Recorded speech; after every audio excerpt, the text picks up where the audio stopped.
Welcome to the Support of Ambition, where we celebrate creativity, ambition, and the journey of bringing big ideas to life. I'm your host, Danny, and each week I'll introduce you to inspiring voices from all walks of life. Artists, innovators, and dreamers who are pushing boundaries and redefining what's possible. This podcast is about the power of support, shared stories, and the belief that we're all stronger when we lift each other up. Thanks for joining us on this journey. Let's dive in. Today I have the honor of speaking with Professor Frederick Luis Aldama, better known as Professor Latinx. Over the years, Professor Aldama has dedicated his life to uplifting and inspiring Latino creatives, championing representation, and fostering new voices across creative fields. One of his most profound and current contributions is the LatinX Pop Lab at the University of Texas, a vibrant hub where Latino culture and pop art come together to spark innovation and celebrate identity. Through his teaching, writing, and public outreach, Professor Latinx is helping to shape a more inclusive landscape for the next generation of creatives. Welcome to the Support of Ambition, Professor Latinx. How are you? Wow. First of all, I love being on with you, having our conversations, which are always conversations that build knowledge. I'm great. Love what you do, all your initiatives. Happy to be here to support you. Got a beautiful day here in Austin, Texas today. Actually about, 500 yards over to my right. We've got the Longhorn versus the Gators. So there's a big old thing happening there. Okay. Very cool. Very cool. I've had you on our show, Pop Cult X, which is the Support of Ambition, is part of the Pop Cult X family. And we've talked a lot about your writing, your inspiration for your writing based on your culture. But we've never really talked about the LatinX Pop Lab that much. So I wanted to rectify that by chatting about that here today on the Support of Ambition. So with that being said, what was the inspiration behind the creation of the Pop Lab, and how did you envision it amplifying Latinx voices in popular media? Yeah, so we on the university campuses already, it's a struggle to have physical spaces dedicated to, especially I want to say Latinx initiatives. And on top of that, you're kind of doubling down by asking Latinx and Pop Culture Lab. Mm-hmm. So you're like, mm-hmm. I want to design this space. I want to have ample enough space for students to gather, for us to do, all sorts of crazy stuff based in and around comics, pop culture, knowledge making. We have this insane repository of comics on, one end. Over on the other end, we got 3D printers. But we also have analog stuff, actual typewriters. And we have stuff for making zines and for, literally drawing out comics from no matter what, whatever skill level, et cetera. We have a Nintendo Switch. And I probably shouldn't say this, but yes, it's been modded. So we have over 2,000 games on it. We've got rolling furniture, so we can configure this place anyway. It's a dream come true, but I'll tell you, it was, I wasn't going to sign anything to join UT without this being on my contract. Nice. And so, universities don't tend to just give out this stuff, but if they really want you, this was my big thing. You give it to me and I'll come and you'll see, this is going to be a real epicenter for knowledge making and creativity, storytelling science, and comics, video games, you name it. And it's going to be an incredible space. And it has become that, Danny, it really has. So, what we need on campus are more of what I call collaboratories, because it's a lab, but it's a collaboration, right? It's a collective that make this happen. And it's also a space not only for UT students, grads, undergrads, faculty, staff, but very proactively K through 12. So on Monday, I have a Oh, cool. monsters. Yeah. Yeah. Okay. Monday, we have middle schoolers coming, and I'm going to run a workshop on making, monster comics. So yeah, Wow. we bring in, we're trying to get them as early as possible. But this is also important, Danny, because as you know, as we all know, having gone through university spaces, the universities are really bad at broadcasting, promoting, selling all of the cool stuff that we do on campus, Okay. especially around the humanities, especially around the kinds of things that you and I love, like pop culture, right? Yeah. And it's it's also why it's so easy for the mainstream to demonize us because they don't know what the hell we're doing on the campuses. We're doing this really cool stuff. I trained both in humanities, film, literature, literary arts, storytelling arts, but also in cognitive and neurosciences. And, the kind of base foundation of all of my stuff is always taking us back to this thing of creativity and how we do it. Well, the universities do not do a good job, not just with me, but with everything of broadcasting, announcing. And so a place like this, this collaboratory, the LatinX Pop Lab, Yeah. serves that function. Very cool. Now, have you seen any results from that collaboration across disciplines from the humanities and STEM? So what are the results have you seen from taking that approach? Yeah. So my undergrads, first of all, the ones that tuck under my wing and really get involved in not just what I do in the classroom, but what I do here in the Pop Lab as a collaboratory, they end up with deliverables. It's not just, things that they've made on their smartphones, 3D printers, etc. Not just writing for the LatinX Pop magazine, which is a kind of offshoot of the Pop Lab, but actual real life skill sets that innovate across disciplines. So I get students from advertising, engineering, chemistry, bioscience, College of Fine Arts. Like I get them from every nook and cranny on this campus. They come here and they learn knowledge and kind of skill sets, ways to talk to people across disciplines. And so when they interview for jobs at like Google, Tesla, Apple, all these big companies around here, they get the jobs. Very cool. They get the jobs, man, because they know, like they're sitting in a room and the person at Apple's like, okay, yeah, I got your resume. It looks great. You're amazing.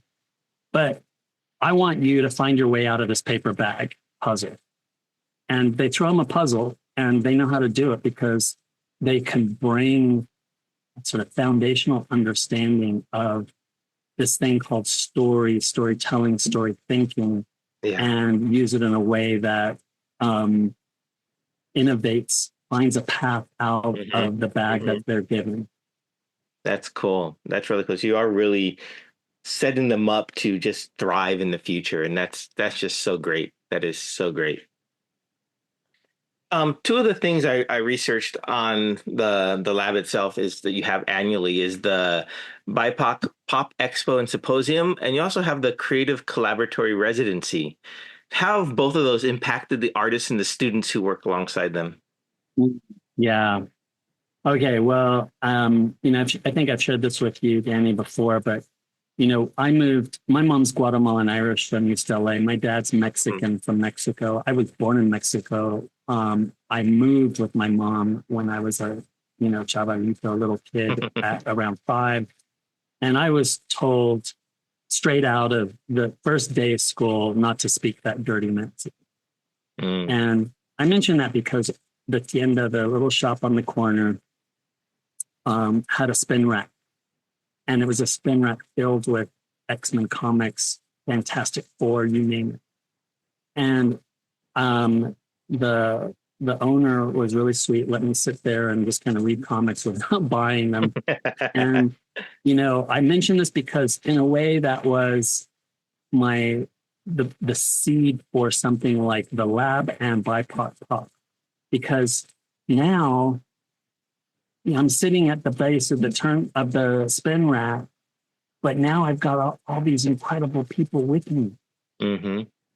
I've got people like you, I've got people in media, I've got photographers, your like extraordinary skill at, being able to capture moments that aren't just fleeting, but like cell phones, smartphones fleeting, but that are where someone like me comes in and is like, wow, I need to spend time with this.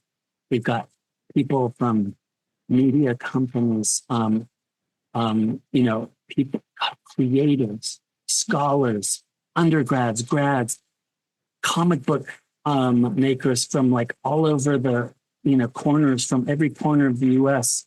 Video game makers here in town, animators. We have the animation festival baked into the BIPOC Pop. Mm-hmm. So imagine 3 days of this, and here's me, 5-year-old, at the base of the spin rack, and now suddenly, however many decades later, my spin rack is this insane thing, BIPOC Pop, comics, That's gaming, awesome. animation. Yeah. That's cool. Yeah, it's really expanded, I guess, huh? Yeah. And, it's beautiful because the connections, the networks, one of the things that you and I both know is that whether it's gatekeeping or just coming late to the game, we haven't had these spaces where we can really network. So not only share knowledge sets, but and learn from each other, but also where there's real material kind of results that come from being in these shared spaces. Yeah, that's very true. The collaboratory is, this very specific, focused event. Once, in fact, it's just going to be coming up again, where there's a resident artist or artists, and I bring someone from out of town usually, and I pair them with someone in town. That's cool. And I'm able to fund them, all of the above parties, to take time out of work, spend 2 or 3 days learning from each other, sharing. And I task them. I literally give them a theme. I'm like, I want you to create a 4-6 page comic in 4 days. And they just boom. And I just give them the conceit, sports, boom, go. And they just hustle. That's and then cool. They share the process with the students here, and then they have a deliverable. That's really cool. It's like a 48-hour film fest, but in comic book, 4-day comic fest or something. That's really cool. That's really cool. Pressure cooker. And, I love those kinds of I thrive in those kinds of pressure cooker situations. Like my creativity really pops. Yeah. You shared a little bit of your personal story with us here today. How does the lab encourage students and collaborators to integrate their personal experiences and cultural identities into their creative work? Yeah, so we all have important stories. We have lots of moments that we can look back to where things could have been very different for us. And especially with communities that have not had access to spaces where our stories can be heard and seen, we need them out there. And so not just for us as a kind of way of externalizing, things that maybe we're working on inside, which is always, feeling, one way or the other, but also for others to see a common ground and feel that they're not alone. So, so comics, but I also, I train my students to be able to make really like what appear to be pretty high production value, like big short stories on their videos. Cool. I encourage them to use AI. I run toward AI as a tool with my students, not away from it. And, they're putting stuff out there, they're sharing it, they're getting it out on digital internet platforms, and they're feeling very affirmed. And they're feeling affirmed because others are finding them and sharing that they are not alone. Yeah. Yeah. That's cool. That is good. So they realize that they don't have to go through this alone. Like you said, they see people with like-minded goals and aspirations. So that's really cool. That's very, and also struggles, right? I mean, yeah. you know, just a couple summers ago, and I share this openly, but I was pulled over by a cop because I overcorrected. I was looking for a direction on my phone. Note to self, note to everyone, try not to get distracted with your phones when you're driving, because cops are trained to escalate, and I got pulled over. Next thing I know, I'm being asked, because they couldn't pronounce my name, my last name. They were like, Alabama, and I'm like, no, Aldama. Next thing I know, I'm being asked if I have papers, Oh, good. etc. I pushed back. I'm now in a parking lot. The cop has called in a couple of other patrol cars. Oh, my. He basically declared that I am DUI, even though I don't drink and I don't do drugs. Like I have my thermos here that has ginger, honey, and hot water. I don't even drink coffee. Wow. I have celiac disease, so I had to be really, really clean with my diet. And I tried to explain it. It didn't matter. Next thing I know, I'm handcuffed in the jail. He didn't give me he didn't offer a breathalyzer, because if he had, of course, I would have blown the zero, blah, blah, blah. Next thing I know, I'm in a jail, handcuffed, and 7 hours trying to break me down, like trying to find something. Jeez. Okay, finally they let me out, because of course they don't find it. I mean, there's, and so it's like, yeah, I have celiac. I'm the last person that you're going to find anything like. But guess what? I spent $7,000 on lawyer fees to get this stupid thing. No apology from the cops, but a slight apology from the person working in the DA's office.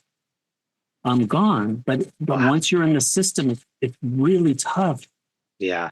And so I mention that because that's a story that we need out there, because other people not only need the information, they need to feel like, yes, they're not alone.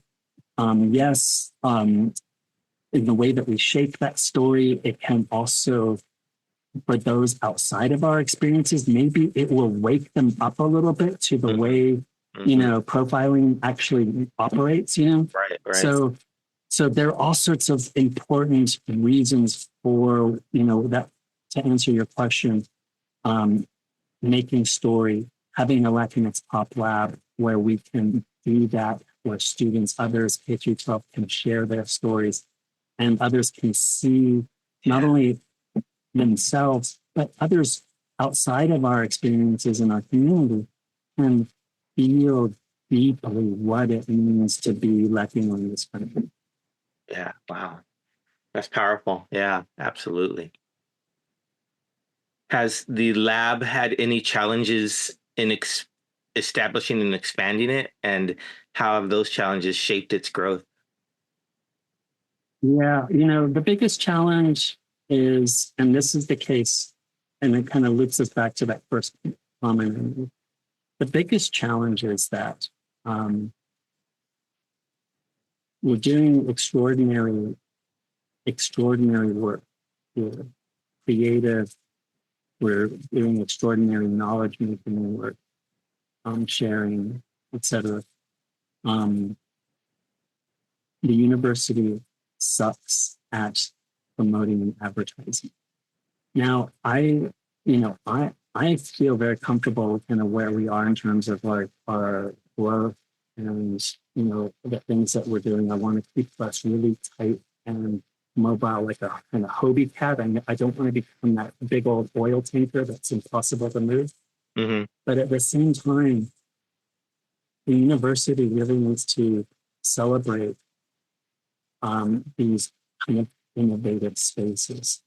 And until the university gets with the program,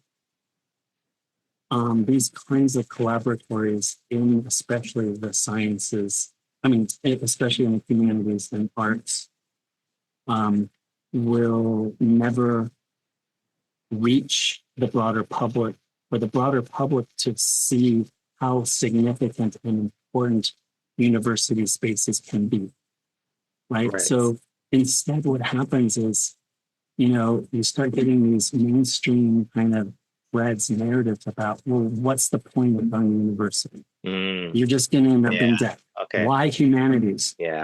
Parents like, no, you should be going to do engineering. And you're like, it doesn't have to be an either. It's not a zero-sum game. It doesn't have to be an either or. There are spaces like this where I have engineers who are writing for the pop magazine, who are like creating like these insane 3D figure based on stories that they, just drawn, et cetera. Like, and guess what? They're the ones that are getting the jobs over the ones that have been only trained as an engineer. Right. Yeah, that's very true.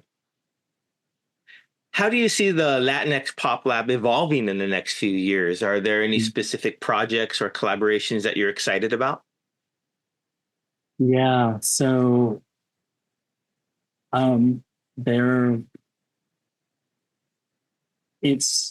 Danny, for me, it's a matter of perfecting perfection, in the sense of really dialing in what I've already got. So the fall collaboratory where I bring artists together, these kind of more micro events throughout the year, and then the BIPOC Pop, the LatinX Pop magazine.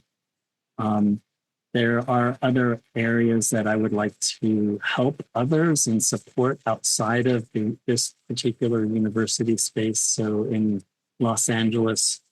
Cool. Okay. Yeah, there's Libro Mobile, and they have this really cool gallery space, and opportunity for residents, artists to cool. come and do things.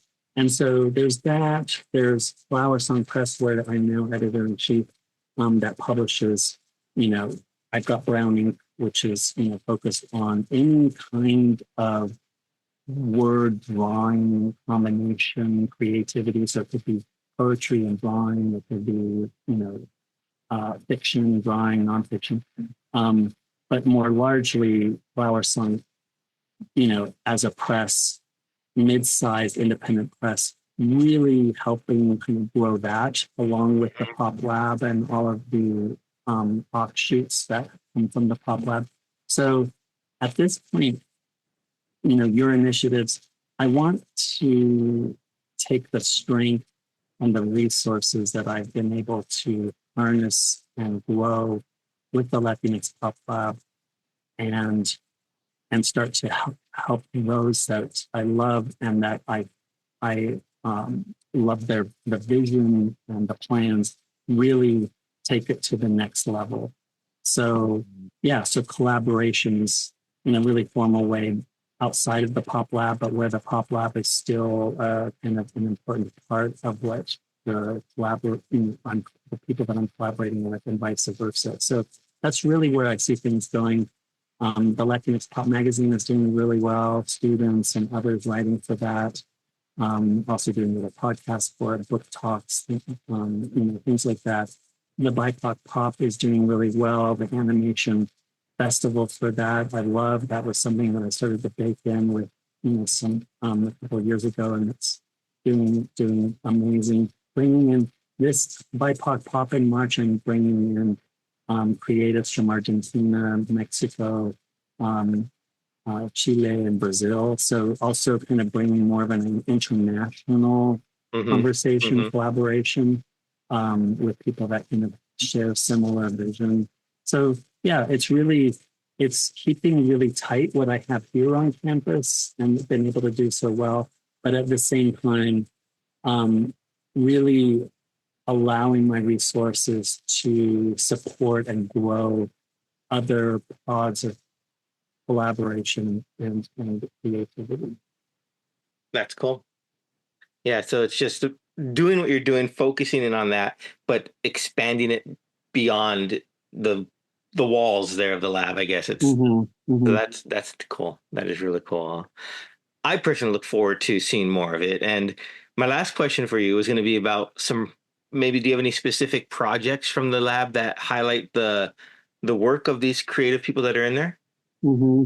So this spring, I have coming out a big edited volume of 2 to 4 page comic stories by Latinos from every nook and corner, crack of the country, where they share their experiences, deep experience, personal experiences with either food or sports. Oh, okay.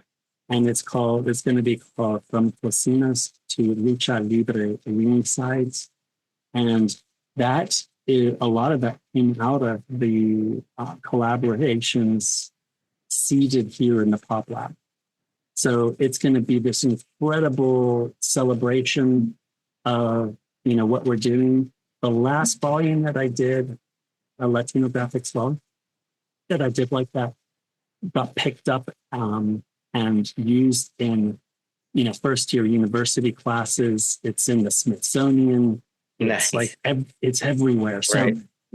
And what it does is it reminds the world that we are very, while we share, there's lots of overlap between Mexican, Latino origin, Puerto Rican origin, Central American origin, South American, and there's a lot of common ground.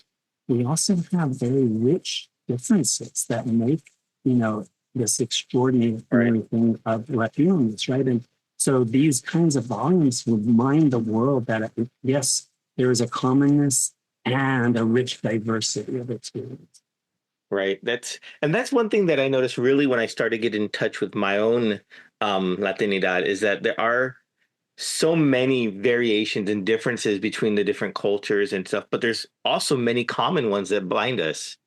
And I think what I've seen is that sometimes the two don't mix that well.